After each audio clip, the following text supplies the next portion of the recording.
Tonight, allow yourself to slow down and drift into rest as we travel through a quieter America, one that still lingers beneath the surface of familiar roads in small towns. This is a gentle sleep story about forgotten interurban railways, calm journeys, and the peaceful spaces they left behind. Find a comfortable position, let your breathing soften, and allow the day to fade away. There's nothing you need to do, nowhere you need to go. Just follow the steady rhythm of this story as it carries you toward deep, natural sleep. If you enjoy falling asleep to calm historical stories like this, consider subscribing so you can return each night to a place of rest and quiet reflection. And if a certain town, region, or memory comes to mind as you listen, feel free to share it in the comments below. I love reading where you're listening from. Now, let's begin and gently drift beyond the noise of the day. In the early years of the 20th century, before the glow of highways stretched across the night, and before engines hummed endlessly through the dark, there was another kind of movement in America. It was quieter, gentler. It followed slender lines of steel that rested lightly upon the land, threading together towns that seemed, at the time, comfortably distant from one another. These were the interurban railways, and they did not rush, they whispered. On cool mornings when the air still carried traces of dew and the world felt unhurried, the interurban cars would begin their day.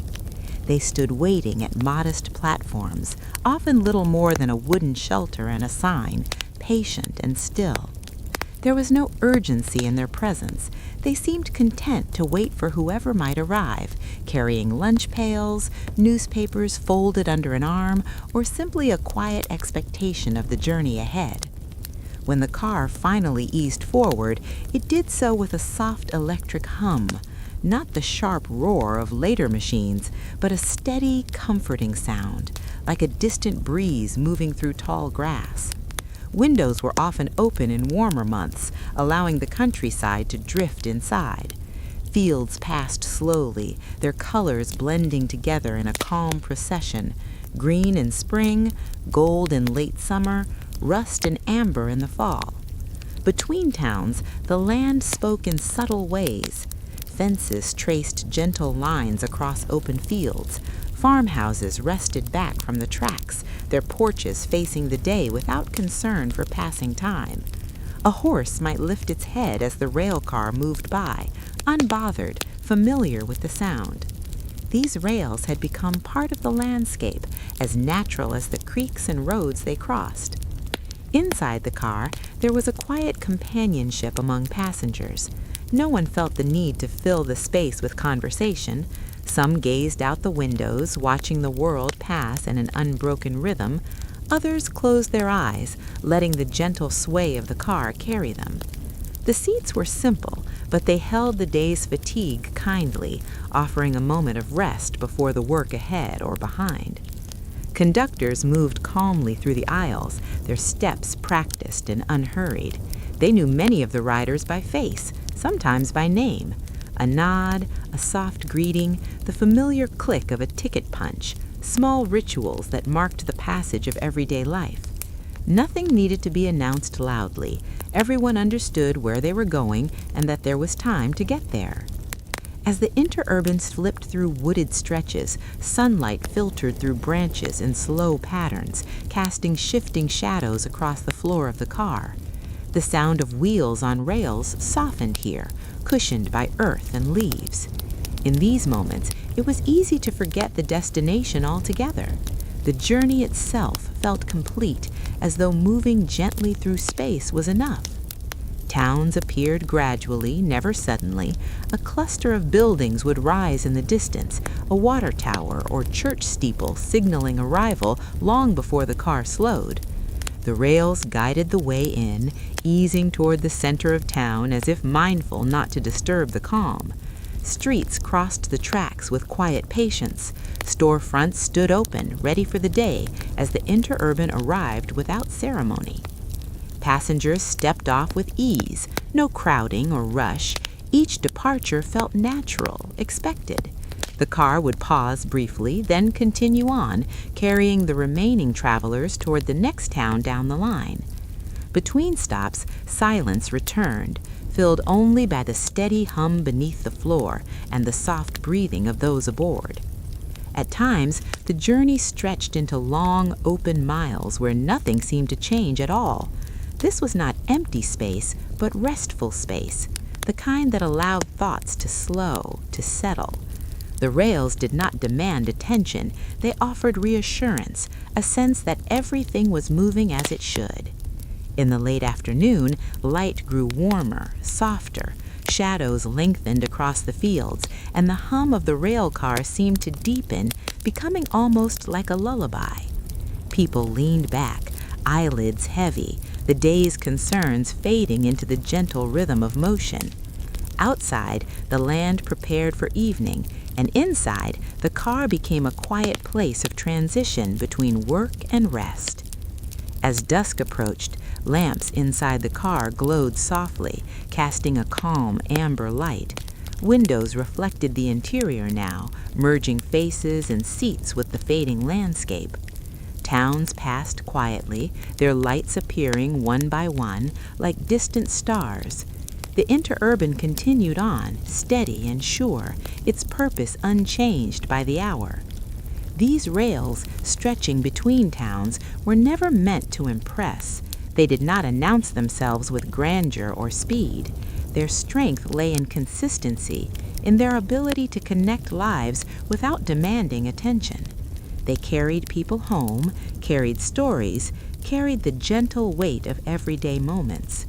And as the night settled in and the last passengers drifted off to rest, the Interurban rolled on through the night, its whispering rails reminding the land and anyone listening that there once was a way of moving through America that felt as calm as falling asleep, steady as a breath, and as comforting as the quiet space between dreams.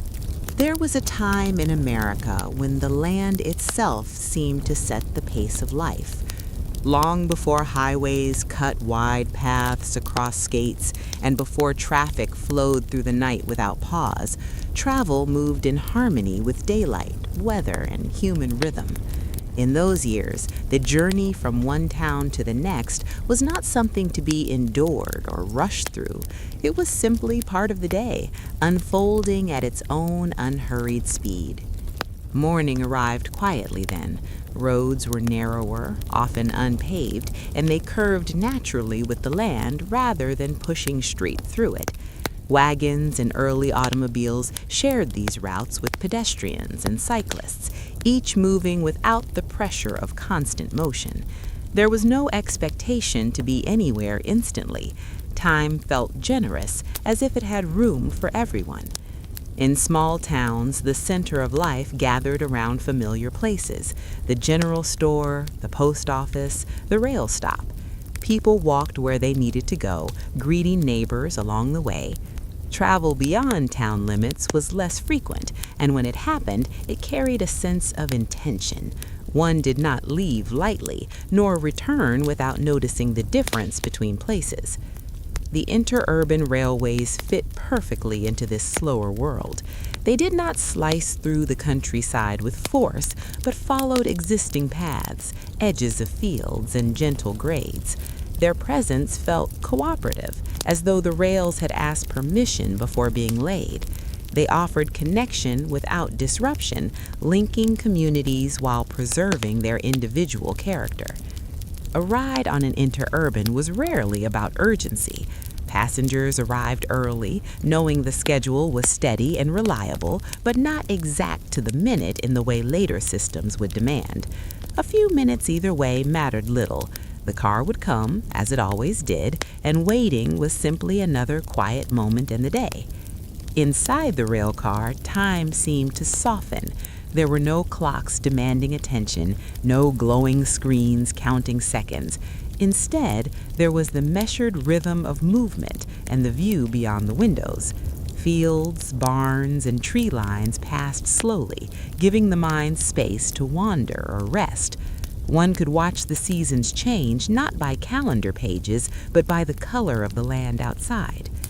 Midday journeys felt especially calm. Sunlight filled the car, warming the wooden floors and seats. Some passengers read newspapers, holding them loosely, not feeling pressed to finish before arrival. Others looked out at the countryside, recognizing landmarks that had changed little over years. The land itself became a kind of clock, marking progress gently. Even longer trips held no strain. Without highways to promise speed, no one expected to cross great distances quickly. Instead, the experience of travel was layered, town to town, stop to stop. Each pause along the way offered a moment of stillness, a chance to stretch, to breathe, to notice where one was.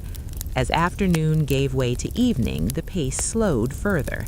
People planned their days with the understanding that night brought rest, not continued motion. Shops closed, streets grew quiet, and the idea of traveling far after dark was uncommon. The Interurban still ran, its lights glowing softly, but it carried fewer riders now, those returning home, tired but unhurried. There was comfort in this predictability. Life did not feel compressed or hurried forward. Work ended, meals were shared, and rest followed naturally.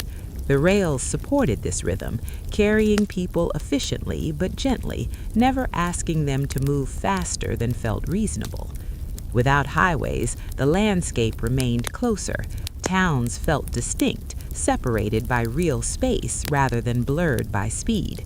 Traveling a few miles meant watching the land change gradually, feeling the distance in a tangible way. This made arrival meaningful. Each place had its own pace, its own quiet identity. Night settled fully, and the world grew still.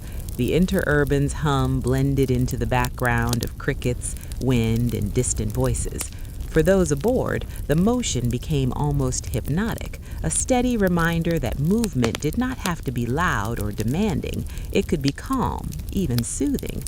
Looking back, this time before highways and hurry feels like a long, slow breath, a period when travel was woven into life without overpowering it, when journeys left room for thought and rest. The rails carried people forward, yes, but they also allowed them to remain present, grounded in the moment. As the car rolled gently toward its final stops, the day eased to a close. Passengers stepped off into quiet streets, familiar and welcoming. The Interurban continued on into the darkness, steady and patient, moving through a land that understood the value of unhurried time. And in that soft rhythm, there was space enough for the world to settle and for sleep to come easily. At the turn of the 20th century, America stood quietly on the edge of something new. The country was growing, stretching outward from cities into farmland and small towns, yet it had not fully learned to hurry. Progress arrived gently then, carried by ideas rather than noise, by promise rather than urgency. It was in this calm moment that the interurban dream began to take shape. Electricity was still a wonder, something people spoke of with curiosity and respect. Lights glowing at dusk felt almost magical, and the idea that invisible current could move machines inspired a quiet optimism. Engineers, town leaders, and everyday citizens imagined a future where distance no longer felt isolating, where communities could remain close without losing their independence. The Interurban Railway was born from that vision. It was not designed to replace the countryside or overpower it, but to connect it, to weave towns together like threads in a wide, patient fabric. Unlike steam railroads, which thundered through the land, interurbans moved with a lighter touch. They glided rather than roared, powered by electricity that hummed softly beneath the floor. In many places, the idea began as a conversation. Towns only a few miles apart wondered how they might stay connected, how farmers could reach markets, how workers could commute, how families could visit without long, tiring journeys. Roads were slow and often rough, and horses could only carry people so far. The Interurban offered a solution that felt modern yet familiar. When construction began, it unfolded steadily. Rails were laid alongside country roads, through fields and past orchards. There was care in their placement, an effort to follow the land rather than reshape it. Local workers often helped build the lines, giving the project a sense of shared ownership. This was not something imposed from afar. It was something grown from within the community. As the first interurban cars arrived, curiosity spread. People gathered near the tracks to watch the quiet machines roll in, their polished sides reflecting sunlight. Children waved. Adults stood with hands in pockets, nodding thoughtfully. The future had arrived, but it had done so politely. Early rides carried a sense of wonder. Passengers stepped aboard with cautious excitement, feeling the smooth start as the car eased forward. There was no jolt, no smoke, only the gentle hum of electricity and the sensation of motion. Windows framed the familiar landscape, now viewed from a new perspective, slightly elevated, slightly removed, yet still close. Schedules were posted, but they were flexible in spirit. The Interurban promised reliability, not haste. It would come, it would go, and it would connect places that had once felt just out of reach. This consistency built trust quickly. Soon, riding the Interurban became part of daily life, as ordinary as walking down a familiar street. The dream extended beyond transportation. Towns along the lines began to change in small, thoughtful ways. Shops opened closer to stations. Homes were built with the understanding that travel was now easier. People felt less confined, yet not displaced. They could live in one place and work in another without sacrificing the rhythm of their lives. Evenings brought a special kind of calm to the Interurban. Lights inside the cars glowed warmly as dusk settled over the land. Riders spoke softly or not at all, content to share the space in quiet companionship. There was a feeling of collective ease, as though everyone understood they were part of something gently transformative. The Interurban dream was never about speed records or grand displays. It was about balance, about progress that respected rest, about movement that supported life rather than consuming it. In this way, it reflected the values of the time, practical, hopeful, and grounded. As lines expanded, they formed networks that linked regions together, yet each route retained its local character. Conductors recognized faces, stations felt personal. The system grew, but it did not lose its human scale. This, too, was part of the dream, that growth could remain kind. Looking back, it is easy to see how much faith was placed in these quiet rails. They represented a belief that technology could serve communities thoughtfully, that innovation did not have to rush ahead without looking back. The Interurban was proof that the future could arrive softly, without disturbing the peace of the present. Night after night, the cars continued their steady journeys, carrying workers home, bringing visitors into town, linking lives in ways both large and small. The rails shone faintly under moonlight, stretching onward with calm purpose. And so the Interurban dream took root, not as a dramatic leap, but as a gentle step forward, a promise laid in steel and wire, humming quietly through the American landscape, carrying with it the hope that progress and peace could travel the same line, side by side, into a restful and unhurried tomorrow. Once the Interurban cars left the edges of towns behind, they entered a different kind of space, one defined not by buildings or schedules, but by open land and quiet distance. These stretches between communities were where the Interurban truly settled into its natural rhythm, moving gently through the countryside, as if it belonged there all along. The rails followed the land without urgency. They curved softly around fields and groves, rising and falling with the terrain rather than cutting sharply through it. From the windows, the countryside unfolded at an easy pace. Wide fields stretched outward, their surfaces shifting with the seasons, fresh green in spring, deepening under summer sun, pale and resting beneath winter skies. Farmhouses appeared now and then, set back from the tracks, steady and familiar. Smoke sometimes curled from chimneys in the cooler months, rising slowly into the air. Barns stood quietly, their doors open or closed depending on the day's work. There was no sense of interruption when the interurban passed. The land seemed to accept it, just another part of the daily pattern. Inside the car, the motion was smooth and reassuring. Seats faced large windows, inviting the outside world in. Passengers leaned back and watched as fence posts drifted past in even intervals, a simple rhythm that eased the mind. The soft hum beneath the floor blended with the distant sound of wind, creating a steady backdrop that made conversation unnecessary.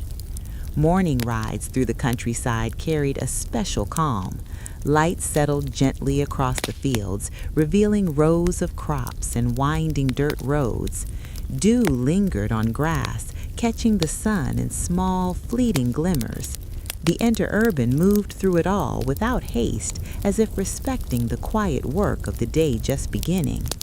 At times, the rails passed alongside rivers or creeks, their surfaces reflecting the sky in slow-moving patterns. Trees leaned toward the water, their leaves shifting softly.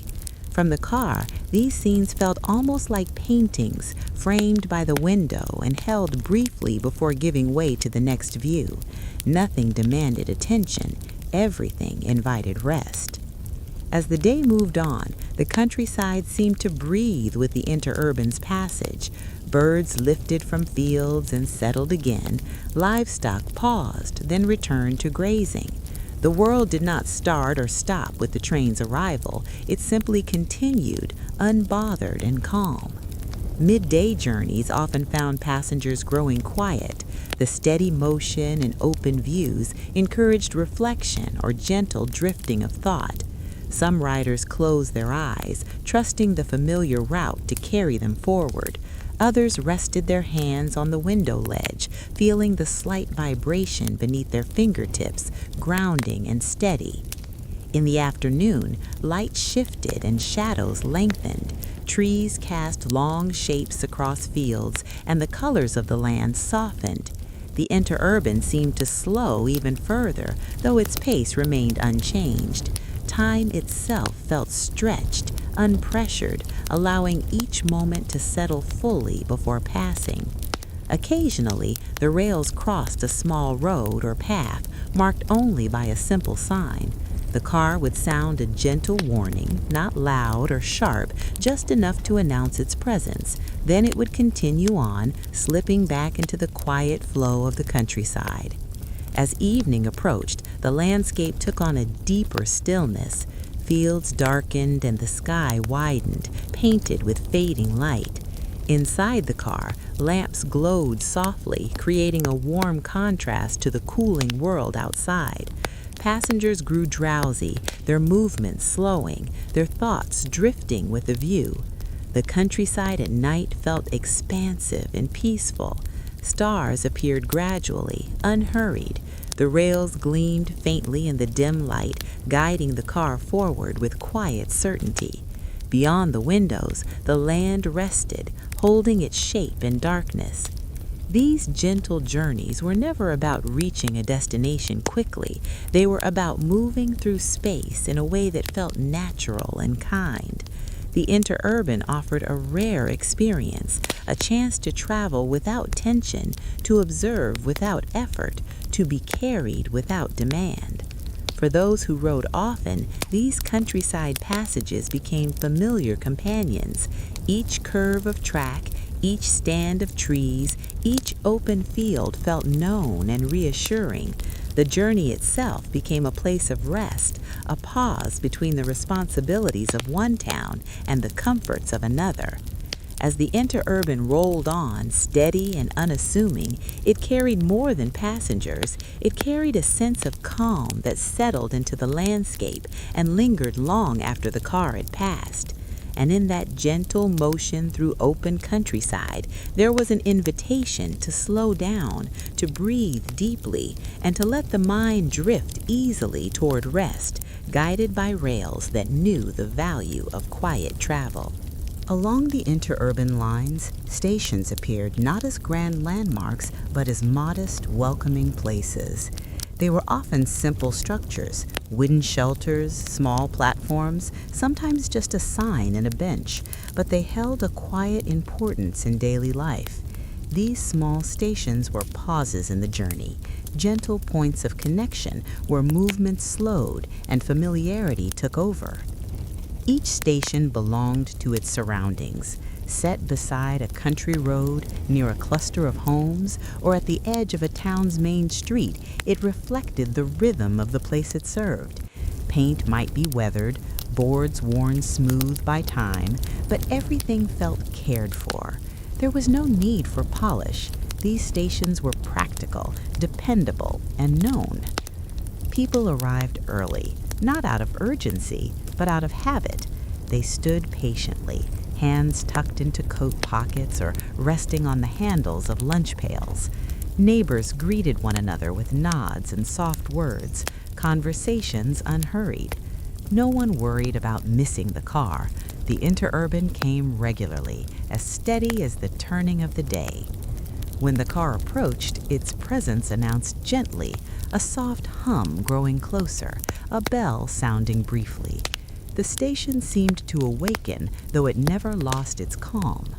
The Interurban eased to a stop, doors opening without rush, passengers stepped down or climbed aboard, movement smooth and familiar. Conductors often knew exactly who would be waiting. Faces repeated day after day, week after week. A quiet greeting, a brief exchange about the weather, a shared understanding of routine.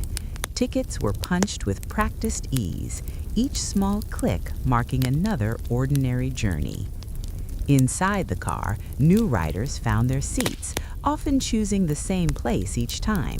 Familiarity shaped these choices. Near a window, close to the door, beside a preferred view, there was comfort in repetition, in knowing where to sit and what to expect.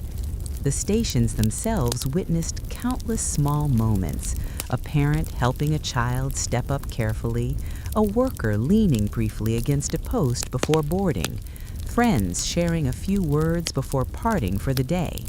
None of these moments were dramatic, but together they formed the texture of everyday life. In towns, stations sat close to the heart of things. Shops opened nearby, their doors swinging gently as the Interurban arrived.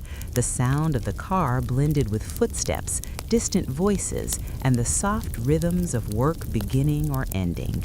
The station was not separate from the town, it was woven into it. Rural stops carried a different kind of quiet. Surrounded by open land, they felt like calm pauses in wide space. A lone passenger might wait there, unbothered by solitude, watching the horizon. When the Interurban arrived, it felt personal, almost as if it had come just for them. Over time, these small stations became markers of identity. People measured distance not just in miles, but in stops. 2 stations away carried meaning. Each stop represented a known place, a community, a group of familiar faces. As seasons changed, the stations changed with them. In winter, snow gathered along the platform edges, and breath showed in the cold air. In summer, shade from nearby trees offered relief, and insects hummed softly. Through it all, the routine remained, steady and reassuring. Evenings brought a quieter mood. Lamps near the platforms cast warm pools of light as dusk settled. Fewer passengers waited now, but those who did moved with calm familiarity. The Interurban arrived, doors opening softly, and riders stepped aboard, ready to be carried home. There was a shared understanding at these stations that everyone belonged to the same gentle pattern. No one hurried another, no one felt out of place. The station was simply there, doing its work quietly day after day. For many, these places became deeply personal. They marked the beginning and end of daily journeys, witnessed years of routine, change, and continuity. Faces grew older, children grew taller, but the station remained steady and patient. As the Interurban pulled away, the station returned to stillness. The hum faded into the distance, and the space waited again, ready for the next arrival. These small stations did not seek attention, but they held stories all the same. Stories of connection, routine, and calm movement through life. In remembering them, one recalls not grand structures or crowded terminals, but the comfort of recognition, the quiet reassurance of familiar faces, shared routines, and a place where travel felt personal and unhurried. In these small stations, the heart of the Interurban lived, not in speed or scale, but in the gentle human rhythm of everyday connection. Every journey on the Interurban carried its own quiet music. It was not a melody meant to be noticed, but a gentle arrangement of sounds that blended into the background of the day.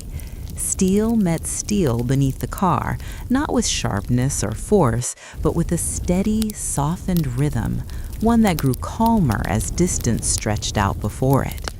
At the beginning of the ride, the sound was most distinct. As the car eased forward from a station, there was a mild hum from the electric motor, followed by the low, even roll of wheels settling onto the rails. It was a sound that promised movement without hurry, a reassurance rather than a command. As the Interurban moved farther from towns, the noise seemed to melt into the landscape. Buildings fell away and the echoes faded. What remained was a smooth, continuous tone, gentle enough to fade into thought or rest. Passengers rarely spoke of it, yet they felt its presence, a constant, calming companion.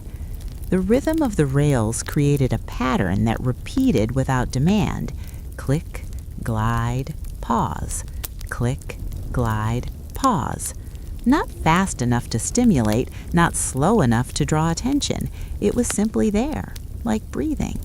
For many riders, this sound became a signal that it was safe to relax. Windows open to the countryside allowed other sounds to drift in. Wind whispered past the car's sides, leaves rustled in nearby trees. Occasionally, a distant bird call floated across the fields. These natural sounds blended seamlessly with the hum of steel, softening it further until it felt almost organic. Inside the car, the sound wrapped gently around the space. It settled into the seats, the floor, the quiet bodies of those riding. Some passengers closed their eyes, letting the rhythm guide their breathing. Others rested their heads against the window, feeling the faint vibration beneath them. There was no sharpness in this motion. Even at crossings where the Interurban announced itself with a mild bell or horn, the sound was restrained. It did not startle. It simply marked presence, then faded again into the steady flow of movement. As miles passed, the sense of distance grew not as separation, but as easing. The farther the car traveled from its starting point, the quieter everything felt. The steel beneath the wheels seemed to lose its edge, smoothing itself through repetition and familiarity. In the afternoon, when heat softened the air, the sounds grew even more subdued. The hum deepened, becoming almost a murmur. Passengers shifted slightly in their seats, movement slow and unintentional. Conversations, if they happened at all, stayed low and brief, respectful of the calm. Evening brought a different quality to the soundscape. As daylight faded, the Interurban's rhythm felt more pronounced, yet also more soothing. The contrast between the darkening world outside and the steady hum inside created a cocoon of sound and motion. Lights within the car glowed faintly, and shadows deepened. the steel beneath continued its quiet song, unchanging. For those who had ridden the Interurban many times, this sound was deeply familiar, an anchor to routine, a reminder of countless similar journeys. Out in the countryside, the sound carried less and less. From a distance, one might hear only a faint whisper, quickly swallowed by open space. The land absorbed it, holding the rhythm briefly before letting it go. Inside the car, this distance softened not just the sound, but the sense of time. Minutes passed without notice. The steady motion blurred the edges of thought, allowing worries to loosen their hold. The steel did its work without asking for attention, carrying people forward while encouraging rest. Late-night journeys were the quietest of all. With fewer passengers aboard, the car felt almost weightless. The sound of steel on rails became a gentle pulse, steady and low. Outside, the world slept, and inside, the Interurban moved as if mindful not to disturb it. For some riders, this sound became associated with comfort, the end of the workday, the beginning of rest, the promise of home. It was not something they named, but something they felt, a sense of being carried, supported, and allowed to let go. As the Interurban continued through the darkness, the sound remained unchanged, faithful to its purpose.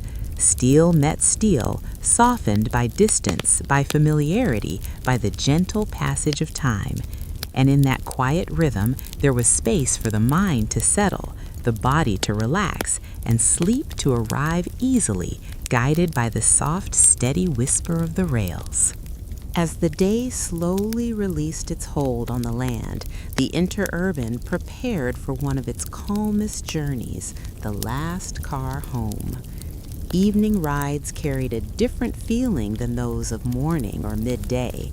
They were quieter, softer, shaped by tired bodies and minds ready to rest. The world outside dimmed gradually, and inside the car, a gentle stillness settled in.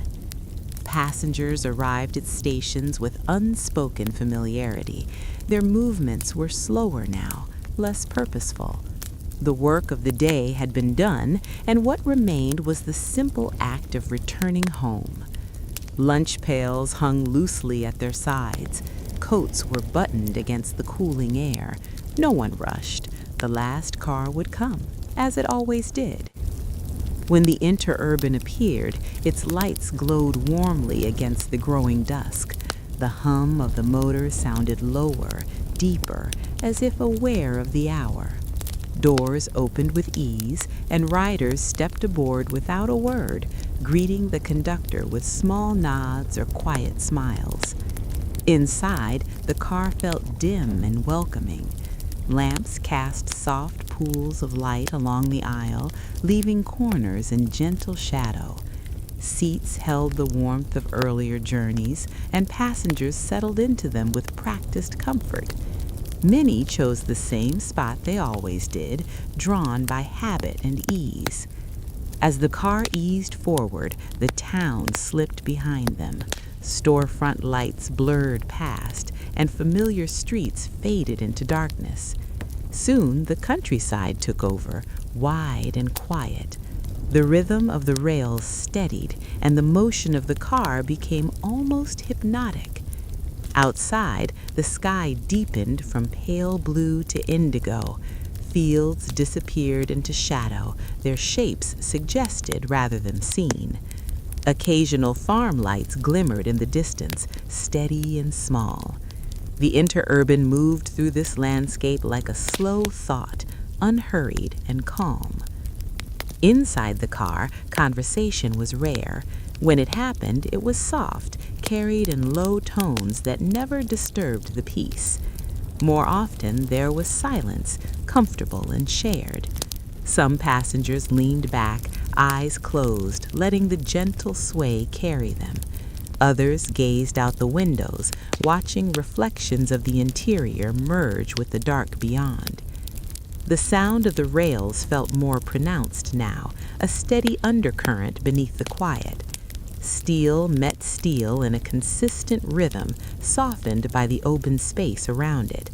It was a sound that seemed to match breathing, encouraging each breath to slow and deepen. As stops came and went, the car grew lighter. A few passengers stood, gathering their belongings with unhurried care.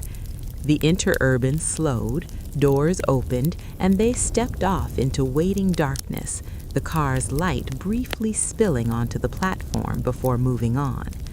With each stop, the sense of closeness deepened. Fewer people remained, and the car felt more personal, almost private.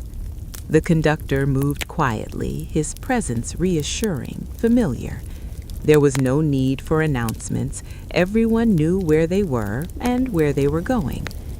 The evening air cooled further, and windows reflected the dim interior. Faces appeared faintly in the glass, superimposed over passing shadows. It was easy to lose track of where the car ended and the night began. For many riders, this last car home marked a transition. The worries of the day softened, their edges worn down by motion and time. Thoughts drifted, unanchored. The steady pace invited rest without asking for it. Late evening brought near silence. Only the hum of the motor and the quiet roll of wheels remained. The car seemed to float through darkness, guided by rails that gleamed faintly ahead. Outside, the land slept, and inside, drowsiness spread gently. At the final stops, passengers rose slowly, reluctant to break the calm. Coats were adjusted, hats lifted. A soft good night might be exchanged, more felt than heard.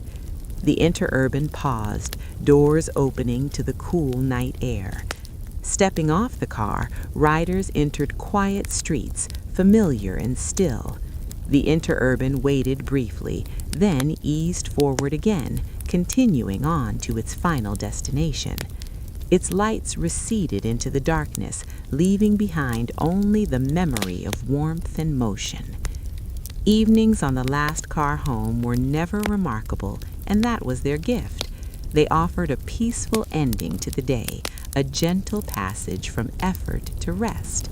The Interurban carried people not just across distance, but into a quieter state of mind, one where the world slowed, breath deepened, and sleep felt close, waiting patiently just beyond the final stop.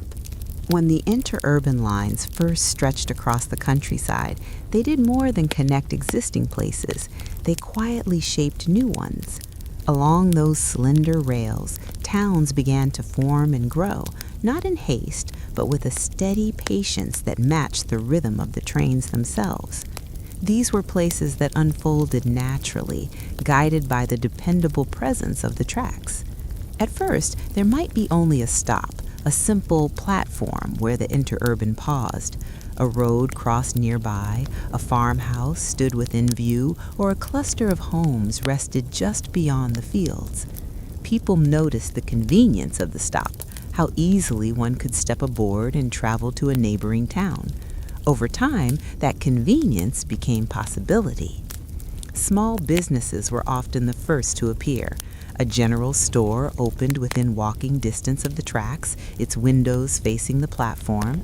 A cafe followed, offering a warm place to sit before or after a journey. These establishments did not need signs that called for attention. The steady arrival of the Interurban brought people naturally, day after day. Homes soon followed. Modest houses lined nearby streets, their porches facing the quiet flow of daily life. Families settled there, knowing that work, schools, and markets were all within reach. The Interurban made distance feel manageable without making the world feel crowded. These towns did not sprawl outward quickly. They grew inward, forming close-knit communities where people recognized one another. The tracks served as a gentle spine, anchoring the town without dividing it. Crossing them felt ordinary, familiar, part of everyday movement. Mornings brought a soft energy. Residents walked toward the station with calm purpose, greeting neighbors along the way. Children watched the Interurban arrive, its hum blending into the sounds of waking streets. Shops opened their doors ready for the day, their rhythms tied loosely to the passing cars. Afternoons carried a different tone. The town settled into its routines. The interurban continued to arrive and depart, steady and reliable, but never disruptive. It brought visitors, supplies, and news from beyond, yet the town retained its own pace, unpressured by the outside world. Evenings drew people back home. Lights flickered on in windows, and the station became a quieter place. The interurban arrived with fewer passengers now, but its presence still felt essential. It marked the passage of time, the gentle close of the day. Over the years, these towns developed their own identities. Some became known for small industries, others for agriculture or local crafts. Whatever their focus, the interurban supported them quietly, carrying goods and people without demanding attention. There was a balance in these places, a sense that growth and calm could coexist. The tracks brought opportunity without overwhelming the town's character.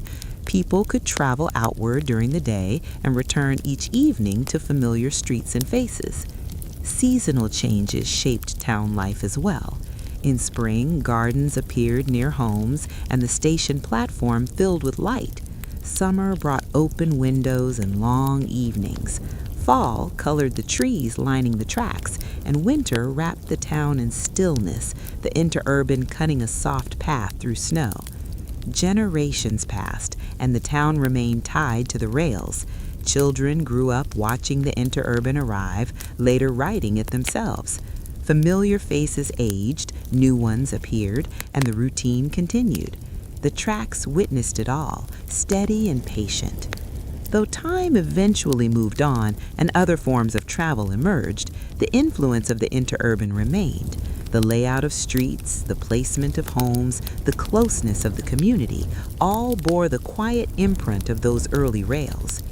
In remembering these towns, one remembers places shaped by connection rather than speed, communities that grew because movement was gentle and dependable, towns that understood the value of arriving and departing without hurry. The interurban did not simply pass through these places, it became part of them, woven into their daily lives. And even as the rails faded from use, the towns they nurtured carried forward the same calm spirit, steady, familiar, and grounded in the quiet understanding that growth, like travel, can unfold best when it follows the patient rhythm of the tracks. There was a particular way the seasons revealed themselves to those who rode the interurban regularly. From the same quiet seat, day after day, the changing year unfolded gently beyond the windows. Time did not announce itself loudly. Instead, it arrived in subtle shifts of color, light, and air, noticed almost without effort. In early spring, the landscape carried a feeling of expectation. Fields that had rested through winter began to show hints of green, soft and tentative. Trees along the tracks held bare branches tipped with small buds, barely visible but full of promise. From the interurban, these signs passed slowly, allowing the eye to rest on them, to recognize change without hurry. The air felt lighter then, and windows were opened just enough to let it drift inside. The quiet hum of the car blended with distant birdsong, carried across open land. Passengers sat comfortably, watching as the countryside seemed to wake, one small detail at a time. As spring deepened into summer, the view grew richer. Fields filled in with dense green, and the land appeared full and settled. Sunlight lingered longer each day, warming the seats and casting bright reflections across the windows. The interurban moved through this fullness with the same calm pace, unchanged by the season. Summer rides often felt expansive. The world outside stretched wide and open, and time seemed to slow under the warmth. Passengers leaned back, eyelids heavy, the steady rhythm of the rails matching the ease of the day. Occasional breezes carried the scent of grass or earth into the car, grounding the moment.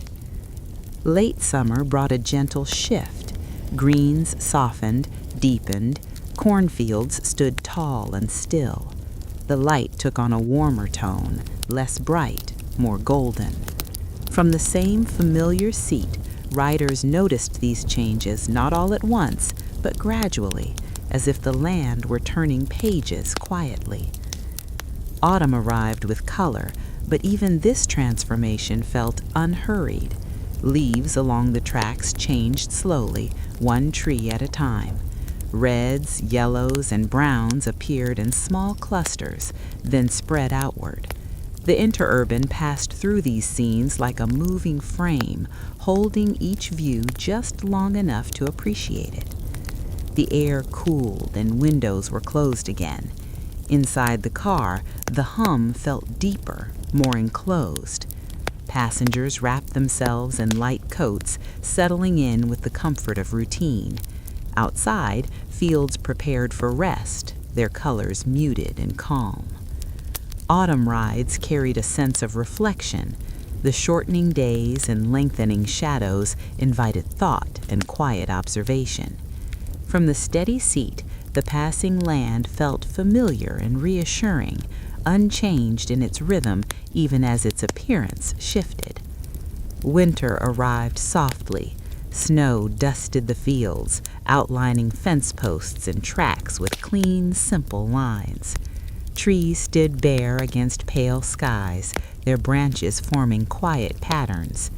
The Interurban moved through this stillness with care, its presence gentle against the hushed landscape. Inside, the car felt warm and enclosed. Lamps glowed softly, and windows framed a world of white and gray. The sound of the rails changed subtly, muffled by snow, adding to the sense of calm. Passengers sat quietly, breaths slow, thoughts unburdened. From the same seat, the year completed its cycle. Spring returned, bringing green once more. The repetition was comforting rather than dull. Each season arrived as it always had, and the Interurban continued to carry its passengers through them without pause or impatience. This way of seeing the seasons was different from watching them pass quickly through a windshield. Here, change was not rushed. It was experienced gradually, in small, steady moments. The quiet seat offered a place to observe without effort, to notice without needing to act. For many riders, these seasonal journeys became part of their inner landscape. The sight of budding trees, full fields, falling leaves, and snow-covered ground all blended with the memory of the Interurban's gentle motion. Together, they formed a sense of continuity, of belonging within time rather than racing ahead of it. As the car rolled onward, season after season, it carried not just people, but awareness, a calm recognition of the natural rhythm unfolding beyond the windows. And in that quiet seat, with the steady hum beneath and the changing world outside, there was a deep sense of ease, a reminder that time moves best when it is allowed to pass softly, one season at a time, inviting rest and reflection along the way. For many years, the interurban lines moved quietly through the American landscape, steady and reliable, their presence so familiar it seemed permanent. They carried people to work, brought neighbors together, and stitched towns into a calm, connected whole. Progress for a long while followed these rails faithfully. Then, almost without announcement, it began to drift elsewhere. The change did not arrive suddenly. There were no sharp endings or loud farewells. Instead, it appeared in small, nearly unnoticeable ways. A new road widened just beyond a town's edge. A few more automobiles parked near the station each morning. The interurban continued to arrive on time, its hum unchanged, but the world around it began to shift its attention. At first, these changes felt complementary rather than competitive. Roads made certain trips easier. Cars offered flexibility for those who needed it. The interurban still had its place, still carried its regular passengers, still followed its familiar route. There was room, it seemed, for all of it. But progress has a way of leaning toward what promises speed and convenience, even when those promises are quiet at first. Roads grew smoother and wider, cars became more common than expected. Travel that once took place at a measured pace began to feel faster, more direct. The idea of waiting, even briefly, started to feel unnecessary. The interurban did not resist this shift. It continued its work with the same patience it always had. Cars rolled through open countryside, stations welcomed familiar faces. The rhythm remained calm and dependable. Yet there were slightly fewer passengers on some runs, a few empty seats where there had once been none. Towns noticed the difference gradually. Shops near stations stayed open, but new businesses appeared farther from the tracks, closer to the roads. Homes spread outward, no longer clustered so tightly around stops. The interurban still connected places, but it was no longer the only thread holding them together. Even so, there was no sense of loss at first, only change. People adapted easily, shifting between modes of travel without much thought. The interurban became one option among many, rather than the center of movement. Its role softened, much like its sound had always been softened by distance. As years passed, schedules adjusted. Some lines ran less frequently, matching the quieter demand. Stations grew still between arrivals, waiting longer for the familiar hum to return. Yet when the car did arrive, it felt the same, unchanged in its calm assurance. The countryside remained welcoming, fields continued their cycles, towns carried on with daily life. The interurban glided through it all, steady and uncomplaining, as if content to serve whoever still needed its gentle passage. Progress, meanwhile, looked outward and forward. New ideas captured attention. Speed became a measure of success. The quiet spaces between towns shrank in importance as distances felt smaller, easier to cross quickly. The world seemed to move faster, even if not everyone wished it to. For those who still rode the interurban, there was a subtle shift in feeling. Journeys felt more personal now, almost private. The car was quieter, its calm more pronounced. Riders leaned into that calm, finding comfort in the familiar rhythm that remained untouched by outside change. Evenings grew especially peaceful. With fewer passengers aboard, the interurban felt like a moving refuge from a busier world. Its lights glowed softly against the darkening landscape, and its steady motion offered a pause from the growing sense of hurry beyond the windows. There was no moment when progress officially departed the rails. It simply wandered, drawn by new paths and possibilities. The interurban did not follow, nor did it fade in protest. It stayed where it had always been, grounded in a different understanding of movement. In time, some lines would slow further, others would rest entirely.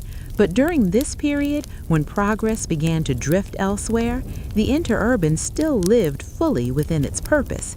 It carried those who valued consistency, calm, and connection over speed. Looking back, this drifting feels less like an ending and more like a quiet divergence, two ways of moving through the world, choosing different directions.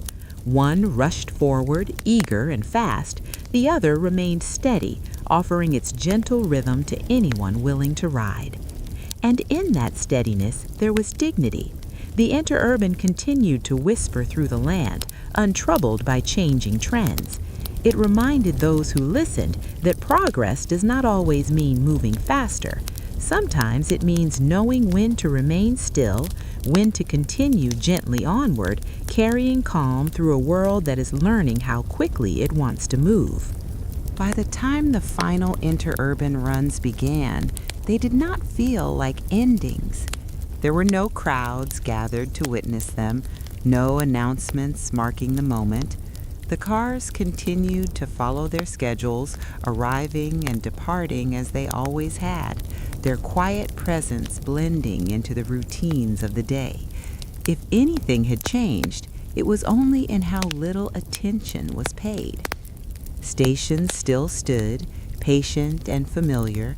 Platforms waited in the same way they always had, even if fewer feet stepped upon them.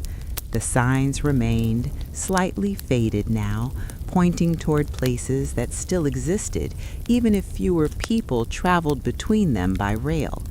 The Interurban arrived, doors opening softly, as if unaware that its role was nearing a close. Passengers who boarded these last runs did so out of habit rather than ceremony. They carried themselves with the same calm familiarity, choosing the same seats, exchanging the same quiet greetings. There was no sense of urgency or loss, only the steady continuation of a routine that had long since become part of daily life. Inside the car, the atmosphere felt especially gentle. With fewer riders, space opened up, and silence grew more pronounced. The hum of the motor and the soft roll of steel on steel filled the gaps where conversation once lived. For those aboard, this quiet was comforting, almost protective. The countryside passed by as it always had, fields stretched outward, unchanged in their steady cycles. Trees leaned toward the tracks, their branches forming familiar shapes against the sky. Roads crossed the rails, carrying cars that moved quickly, rarely pausing to notice the Interurban slipping by. Towns appeared and faded with little ceremony. The car slowed, stopped, waited, then moved on. Sometimes no one boarded. Sometimes one or two passengers stepped off, walking away without looking back. The Interurban remained, doors closing softly, continuing along its path. Even the conductors carried on as usual. Their movements were practiced, unhurried. They knew the routes by heart, every curve and stop. If they felt the weight of approaching change, they did not show it. Their focus remained on the present moment, on the journey at hand. Evenings on these last runs were especially quiet. Lamps glowed dimly, casting soft light across nearly empty seats. Outside, the land settled into night, and the Interurban moved through it with care, as though mindful of not disturbing the stillness. The sound of the rails felt more intimate now, echoing gently through the car. Each mile passed without notice, without marking. Time stretched and softened, allowing riders to drift into thought or rest, unaware that they were part of something quietly concluding. For many, these last runs blended seamlessly into memory. There was no clear line between continuation and ending. One day, the Interurban was simply no longer there. The absence felt subtle, like a familiar sound fading until it was only noticed after it was gone. Stations grew still, platforms waited without expectation, tracks remained, leading onward but unused. Life continued around them, reshaping itself gradually, just as it always had. Roads carried the movement now, and the Interurban's role settled gently into the past. Yet in these final journeys, there was no sadness, only calm acceptance. The Interurban had done its work quietly and well. It had connected towns, carried lives, and offered a rhythm of movement that asked nothing more than patience. Those who rode the last runs carried the experience with them, even if they did not realize it at the time. The memory of gentle motion, of unhurried travel, of steel softened by distance remained tucked away, ready to surface in moments of quiet reflection. As the final cars completed their routes, they did so without fanfare. Doors closed one last time, the hum faded into silence, and the land, patient as ever, absorbed the change. The last runs passed almost unnoticed, just as they had lived, Steady, calm, and unassuming. They left behind no sharp edges, only a lingering sense of ease, a reminder that not all endings announce themselves, and that some journeys conclude the same way they began, softly, without demand, leaving space for rest and reflection in their wake. Long after the interurban cars stopped running, the land remembered where they had been. The rails did not vanish all at once. Instead, they settled quietly into the ground, resting beneath layers of time and change. In many places, roads were laid over them, sidewalks poured above them, neighborhoods built where the hum of steel once moved steadily through the day. To walk these streets now is to walk over hidden paths. Pavement stretches smooth and uninterrupted, carrying cars, footsteps, and the gentle rhythms of modern life. Beneath it all, the tracks remain, unseen but present, holding the shape of the past in silence. In some towns, the route of the interurban can still be traced by the way the road curves unexpectedly, or how a line of trees follows a gentle arc through a neighborhood. These subtle details feel intentional, though few remember why they exist. The land simply continues to follow the paths that once made sense. Homes line these streets, their foundations resting where rails once lay. Children ride bicycles along routes that once carried rail cars. People walk dogs, push strollers, and carry groceries without realizing the quiet history beneath their steps. The past does not interrupt the present, it supports it invisibly. In other places, fragments of the interurban remain visible. A short length of rail emerges from the ground near a park. A concrete platform sits forgotten at the edge of a lot. These remnants feel less like ruins and more like gentle reminders, objects that have been allowed to rest rather than removed. The pavement above the tracks feels solid and dependable, much like the interurban once did. Cars pass smoothly, tires humming where steel once rolled. The sound has changed, but the movement remains. The purpose, to connect places, to carry people forward, has simply taken on a new form. In the quiet of early morning or late evening, these streets hold a particular stillness. Traffic thins and the space feels open again. In those moments, it is easy to imagine the interurban returning, its hum blending with the calm of the hour, following the same route it always had. The land has a way of remembering. Even when rails are removed, their influence lingers. Buildings align themselves along old right-of-ways. Property lines trace paths laid down decades earlier. The interurban continues to shape the world, even in absence. People who live along these former routes often feel a sense of familiarity they cannot quite explain. Streets feel comfortable, balanced. Distances seem reasonable. There is a subtle rhythm to movement that echoes the calm pace of the past. As years pass, fewer recognize the origin of these patterns, yet the land does not forget.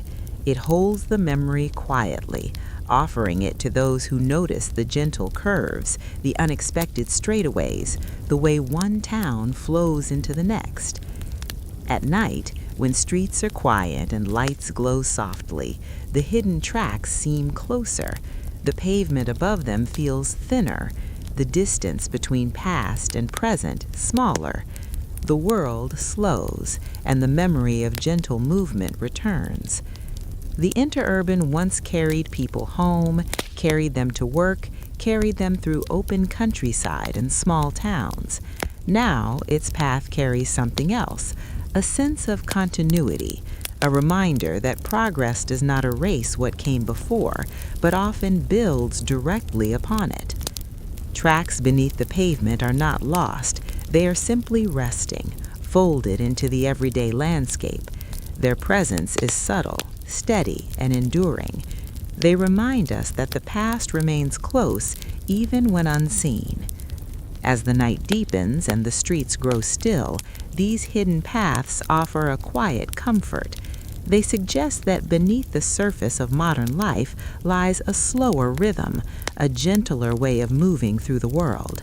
And in that knowledge, there is rest, a soft assurance that even as the world changes, some journeys continue quietly beneath our feet. There are places where sound seems to linger long after its source is gone. Along the old interurban routes, these quiet spaces remain, gentle pockets of stillness where movement once passed through regularly and then faded away. They are not loud with memory, but softly filled with it, holding echoes that feel more like atmosphere than sound. Former stations stand at the edges of towns or tucked behind newer buildings, easy to miss if one isn't looking. Some have been repurposed into small shops, storage sheds, or private homes. Others rest unused, their platforms empty, their doors closed. Even so, they carry a sense of calm familiarity, as if waiting patiently for something that once arrived right on time. Nature has moved in gently. Grass grows where tracks once lay, bending with the breeze. Trees lean toward old rights-of-way, their branches forming quiet arches. Birds settle on beams that once supported wires.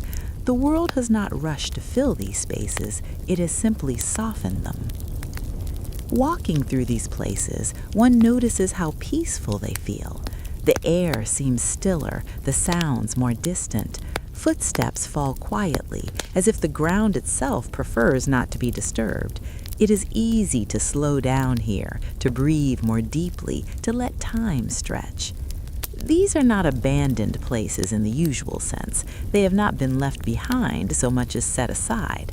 The interurban no longer passes through, but its absence has made room for rest. The land holds that pause with care. In some areas, the old routes have become walking paths or greenways. People stroll where rail cars once rolled, their pace matching the gentle rhythm of the past. Conversation stays low. The space encourages reflection rather than activity. Even when surrounded by modern development, these quiet places maintain their character. Traffic may pass nearby, but here the noise fades. Buildings rise around them, yet the space remains open, unhurried. It is as though the interurban's calm has settled into the soil. At dusk, these places feel especially present. Light softens, shadows deepen, and the quiet becomes more noticeable. The day's activity recedes, leaving behind a stillness that feels intentional. In that moment, it is easy to imagine the hum of the interurban returning, distant and reassuring. Memory here does not demand attention, it simply exists, layered into the landscape. One does not need to know the history to feel the calm, the space offers it freely. Those who pause in these quiet places often leave feeling rested, even without understanding why. The effect is subtle but lasting. The land remembers a slower pace and continues to offer it to anyone willing to stop and notice. As night settles in, the echoes grow softer still.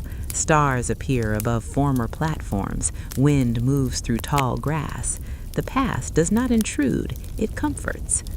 Echoes in quiet places are not about what is gone, but about what remains. A sense of balance, a reminder that movement and rest belong together, that even after the last train has passed, the rhythm it carried can linger, steady and calm. These spaces invite us to slow down, to listen, not for sound, but for feeling, for the gentle presence of a time when travel was measured and connection was quiet. In these places, the interurban's echo lives on, not as noise, but as peace. There is a kind of remembering that does not require effort. It arrives softly, like a familiar feeling rather than a clear image. Along the old interurban routes, memory lives this way, not sharp or demanding, but gentle and calm, present without calling attention to itself.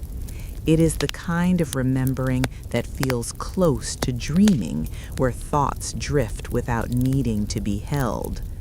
The land itself seems to remember quietly. Paths curve where rails once guided movement. Open spaces remain where stations stood, even if their names have faded. These places do not announce their history, they simply hold it, allowing memory to settle into the background of the present moment.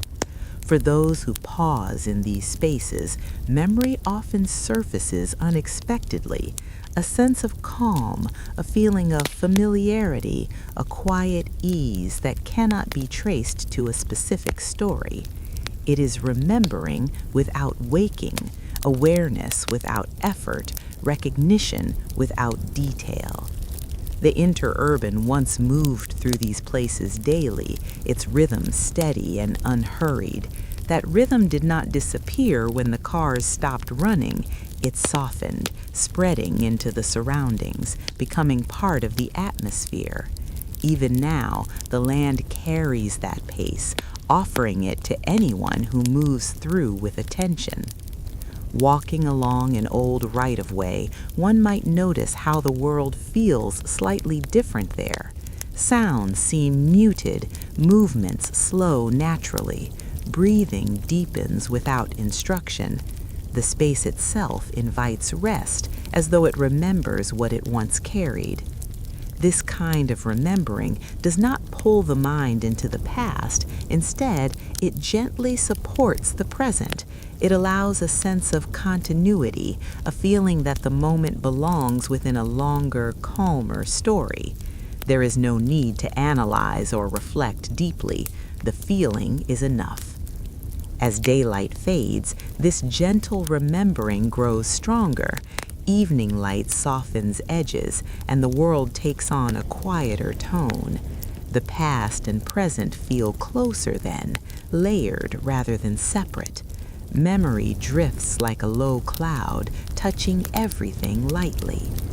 Inside this atmosphere, time loosens its hold. Minutes stretch, thoughts wander and settle. The mind does not search for meaning or detail, it simply rests within the sense of something familiar and reassuring.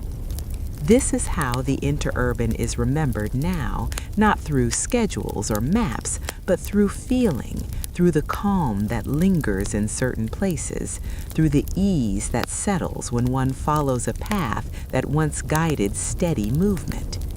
Remembering without waking is not nostalgia. It does not long for what was. It accepts what remains. It finds comfort in continuity rather than loss. The interurban story does not need to be retold loudly. It lives quietly, woven into the land and into the rhythm of everyday life. In these moments, the boundary between memory and rest becomes thin. The mind drifts, supported by a sense of gentle motion that no longer moves, but still carries. The past offers no demands, only reassurance. As night deepens, this gentle remembering blends seamlessly into rest. Thoughts slow further, awareness softens. The land's quiet rhythm continues, steady and calm, guiding the mind towards sleep without interruption. In remembering without waking, there is peace, a reminder that some histories do not need to be recalled clearly to be felt. They remain present as calm, as familiarity, as ease. And in that soft presence, the mind finds permission to rest, carried gently by echoes of motion that no longer travel the rails, but still move through memory, quietly, like a dream. There comes a moment in every quiet journey when movement no longer feels like traveling toward a destination, but like simply being carried. On the interurban, this moment often arrived after the final stop, when the sense of arrival softened and the mind continued onward, drifting gently beyond where the rails officially ended. The last station was never dramatic. It was usually a modest platform lit by a single lamp resting calmly at the edge of town or countryside. The Interurban slowed, doors opened, and the remaining passengers stepped off into the night. Their footsteps faded quickly, absorbed by still streets and familiar paths. Once empty, the car rested briefly, as if taking a breath. The hum of the motor continued quietly, steady and unhurried. Even without passengers, there was a feeling of motion lingering in the space, as though the journey itself had not yet finished. Outside, the land lay open and dark. Fields stretched under wide skies. Trees stood quietly, their shapes softened by shadow. The final stop did not feel like an ending so much as a pause, a gentle threshold between movement and rest. For those who had ridden often, the feeling of the Interurban stayed with them even after stepping away. Walking home through quiet streets, the rhythm of the rails echoed softly in memory. Each step matched the pace of the journey just completed, slow and even. This drifting continued indoors, where lamps glowed warmly and rooms held the quiet of evening. Coats were set aside, shoes placed neatly near the door. The body moved through familiar motions with ease, guided by habit and calm. As the night deepened, thoughts followed the same gentle path. The mind no longer focused on where it had been or where it would go next. It simply rested in the sense of motion carried to completion. The idea of a final stop dissolved, replaced by a feeling of continuity. The Interurban had always been good at this, carrying people beyond the physical act of travel. Its steady pace invited the mind to slow, to drift, to release the edges of the day. Even when the rails ended, that invitation remained. In bed, the sensation returned quietly. The gentle sway of memory replaced the movement of the car. Breathing matched the familiar rhythm. Thoughts loosened their hold and began to fade. The idea of drifting beyond the final stop became something deeper than travel. It became a way of resting, a permission to let go without needing to arrive anywhere else. Outside, the world slept. Streets were still. The hidden paths beneath pavement rested quietly. The land held its shape under starlight, unhurried and calm. Inside, the mind followed the same pattern. Awareness softened, images drifted without form. There was no need to think or remember clearly. The journey had already done its work. The Interurban's final stop was never the end. It was simply the place where movement became rest, where purpose dissolved into ease. The rails carried the body home, and the rhythm carried the mind into sleep. Drifting beyond the final stop, there was no destination left to reach, only quiet, steady presence, only rest.